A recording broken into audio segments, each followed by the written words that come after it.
Studio photographer Farhan, তার গ্রামেই পায়েলের মামাবাড়ি। একদিন আউটডোরে ছবি তুলছিলেন ফারহান, সে পথেই মামাবাড়ি যাচ্ছিলেন পায়েল। দেখা হয়ে যায় দুজনার।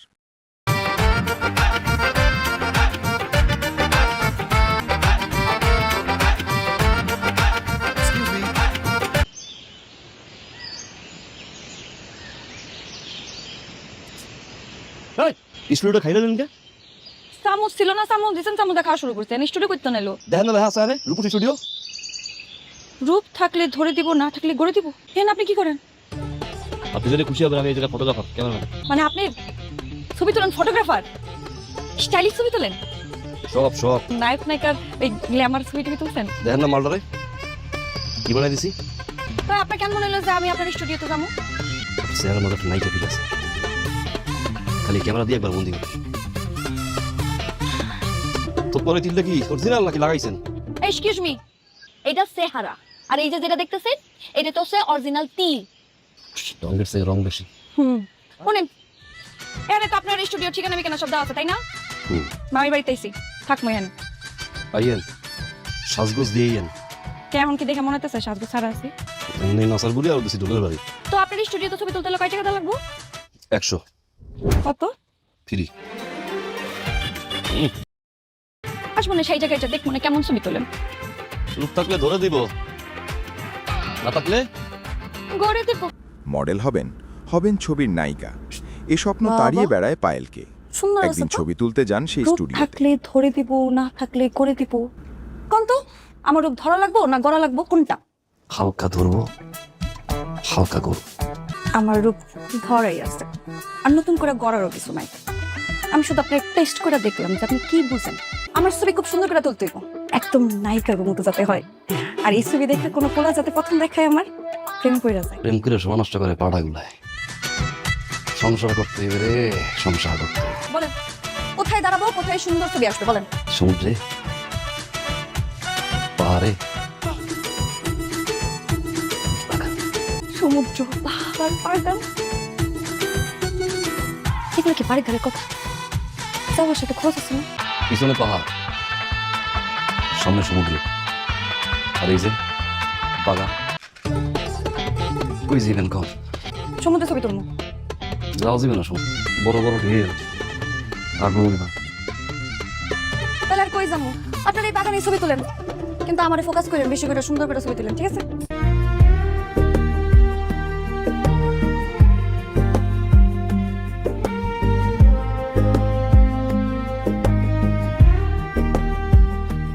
কি রে আপা, খাটা রোদ্দুরের মধ্যে খায় তেমনি নাচতেছস কেন? দিলি তো আমার মুখটার মধ্যে পানি ঢাইলা। সুন্দর করে উন্না উড়াইয়া, শাড়ির আসল উড়াইয়া একটা নাচ দেয়। এরকম তিরিং বিরিং করে নাচে না, মনটা চাই কবে জানি একদম সুচিত্রার মতো একটা হাসি দেই। বুঝছি, তোমার মাথা থেকে এখনো এফডিসি সিনেমা মডেলের ভূত এখনো নামেই নাই। ছোটবেলা থেকে আমার একটা এমিং লাইফ যে বড় হমু, বড় হইয়া বড় একটা মডেল হমু, মডেল হওয়ার পরে এফডিসিতে যামু, যায় পরে ধরনের নায়িকা হমু। সব স্বপ্ন তো একদম গেছিল গা পানির মধ্যে ভাইসা। আজকে আমার নতুন করে আশা ফিরে আসছে। আজকে জানি কি সুন্দর সুন্দর ছবি তুলছি, তোর কোনো আইডিয়া নাই। আমার তো কোনো সমস্যা নাই, সমস্যা ছিল সমস্ত ফটোগ্রাফারদের। ওরকম কোনো সেলিব্রিটি মার্কা ফটোগ্রাফার আমি যেন দেখিই নাই। আর তোকে বাজারে ওই জায়গায় তো রূপসী স্টুডিও, কি যে সুন্দর ছবি তুলে রে ভাই।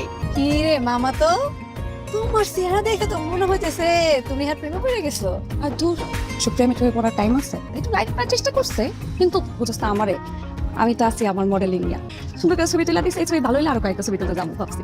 এই যাবৎ 17টা মেয়ের ছবি আমি দেখেছি, কিন্তু আমার তারা দেখে না। ছবি দিলেই কয় রিজেক্ট, গতকাল রাতে ছবি পড়ার সাথেই কয় রিজেক্ট। এদিকে তাকাবি, মিষ্টি করে হালকা করে একটা হাসি। হাসি মুস্কি হাসি, টাকা বরাবর টাকা। কিরে চোখ কই? সামান্য একটু হাসি তো বাজান, একদম সামান্য কিনছি না, বুঝছিস না? তোর ফোন আইলো মোবাইলে, ফোন ধরলি, ভাইজান আপনার তো সৌদির ভিসা হইছে, এইবার হাসিস। আমি আজকে আবার যাবো, আজকে আমি খুব সুন্দর সুন্দর ছবি তুলবো। কিন্তু সেই দিনে তুই ছবি তুলে আইলি, আবার আজকে তো সাজুগুজু দিয়ে ছবি তুলতেছস, কাহিনী কি? সুমন ভাইয়ের প্রেমে টেমে পড়ে গেলি? আমার যদি কোনো প্রেমিক থাকে সেটা একমাত্র নায়ক থাকবো। এইবার ওই হাসিটা দে, যেটা আমি দেখাইছি দে। চমৎকার সব ছবি তুললেন ফারহান। অপেক্ষা করতেছে, আবারও একদিন গেলেন। করতেছে। হাসি আসে না তো আসে না, আসে না তো আপনি তো আসছেন, তাই না? আমার হাতে আবার সময় অনেক কম, অপেক্ষা করছি। যে হাসতে চায় না তারে জোর করে হাসান, আর যে হাসতে চায় তারে সময় দেন না। কোন হাসি হাসুন কোন? মুস্কি হাসি, অট্ট হাসি, নাকি রোমান্টিক হাসি? টেস্ট করবো? হুম।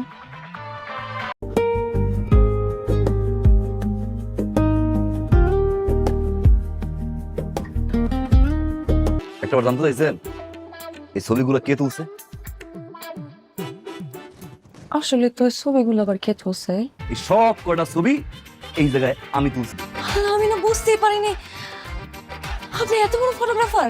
আমি দরকার হলে আপনি যেমনি করবেন অমনি শিখবো। আপনি যা করবেন আমি তাই করবো। আপনি দরকার হলে আমি শিখে নিয়েন। আপনি দেখেন আমি পারবো নাকি। তুমি পারবা। সুইট করে আই লাভ ইউ কও না। I love you. ছবি তুলতে তুলতে কি যেন কি ঘটে গেল। পায়েলের মনে ওঠে ভালোবাসার ঝড়। সে ঝড়ে উড়ে যান ফারহানও। রাইসুল ফোন দিয়েছিল লন্ডন থেকে। কি কইলো? কেমন আছে? আছে, খুব ভালো আছে, টিকিট কনফার্ম হয়ে গেছে, আগামী বুধবার দিন আইবো ঢাকায়। আর স্টুডিওতে নয়, এবার তারা গেলেন আউটডোরে। ছবি তোলার চেয়ে যেন প্রেমটাই মুখ্য হয়ে গেছে এ সেশনে। এত সুন্দর টোল আর এই পাহাড় অসাধারণ। তুই সিনেমায় চান্স পাইছস? স্বপ্ন ডিঙায় ভেসে বেড়ানো পায়েল তার অনুরাগের কথা জানিয়ে দেন ফুফাতো বোনকে। আর তাতেই বাধে বিপত্তি। আমি না সুমন ভাই প্রেমে পড়ে গেছি। তোর মাথা মতো ঠিক আছে? কাল বাদে পরশু তোর বিয়া, আর তুই এখন সুমন ভাইয়ের প্রেমে মশগুল। মামা মামির সামনে অপরাধীর মতো বসে আছেন পায়েল। এই, তুই কি ভুলে গেছস? আমার পোলা রাইসুল, ওর টাকায় তোর বাপের ট্রিটমেন্ট হয়েছে। কার টাকায় পড়াশোনা করস? কার টাকা? আমার পোলার টাকায় পড়াশোনা করস। আরে তোর বোন তো চুলা জ্বলে, এটা তো আমার পোলার টাকায় জ্বলে। আর আমার পোলার লাগে তোর নফরমানি করতে হবে না? সিট। আগামীকালকে সকালবেলা আমরা ঢাকা যাবো, রাইসুল আইবো না? আমরা সবাই মিলে এয়ারপোর্টে যাবো রাইসুলকে আনতে। আর বিয়ার যত প্রোগ্রাম আছে সব ঢাকাতেই শেষ করবি। এরপর কাউকে কিছু না জানিয়ে পায়েলকে নিয়ে মামাবাড়ির সবাই ঢাকায় চলে যান। কয়েকদিন দেখা না হওয়ায় পায়েলের খোঁজে আসেন ফারহান। বাড়িতে কেউ নেই, দরজায় তালা ঝুলছে। শুরু হয় ফারহানের বিরহী জীবন।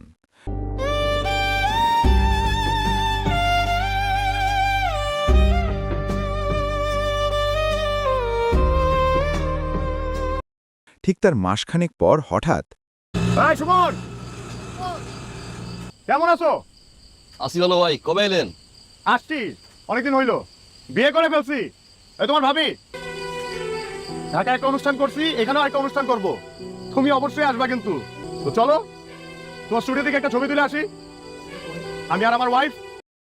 স্টুডিওতে ফারহানের ক্যামেরার সামনে দাঁড়িয়ে পায়েল, পাশে তার স্বামী।